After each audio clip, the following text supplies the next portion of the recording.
দেশনেত্রী বেগম খালেদা জিয়া আমাদের আবেগের জায়গা। রাসেল একটি কথা বলেছে, হেরিকেন জ্বালিয়ে যখন আমরা পড়তাম তখন মিছিলের আওয়াজ শুনলে সেই মিছিলে ছুটে যাওয়ার জন্য আমরা দৌড়িয়ে যেতাম।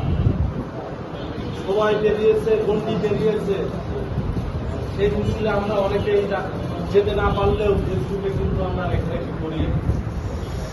আধুনিকতার ছোঁয়ায় হয়তোবা আমরা আবেগের জায়গা অনেকটা পিছিয়ে গেছি।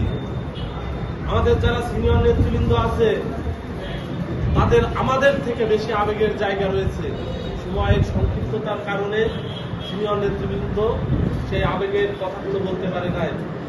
আমি আমার সংক্ষিপ্ত কথাই শেষ করব, শুধু একটি কথাই বলবো, শহীদ প্রেসিডেন্ট জিয়াউর রহমানের আদর্শকে বুকে ধারণ করে দেশনেত্রী বেগম খালেদা জিয়া এই দেশকে পরিচালনা করেছে।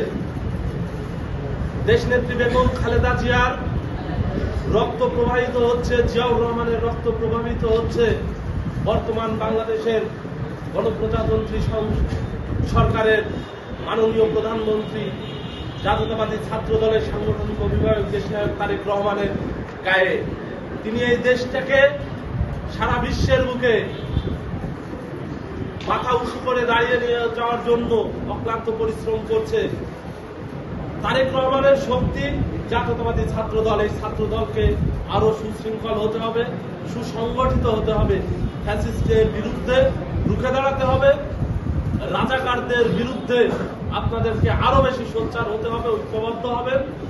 সর্বশেষ দেশনেত্রী বেগম খালেদা জিয়ার আত্মার মাগফিরাত কামনা করে, শহীদ প্রেসিডেন্ট জিয়াউর রহমানের আত্মার মাগফিরাত কামনা করে, দেশনায়ক তারেক রহমান দীর্ঘায়ু কামনা করে আমি আমার সংক্ষিপ্ত বক্তব্য শেষ করছি। সবাইকে ধন্যবাদ।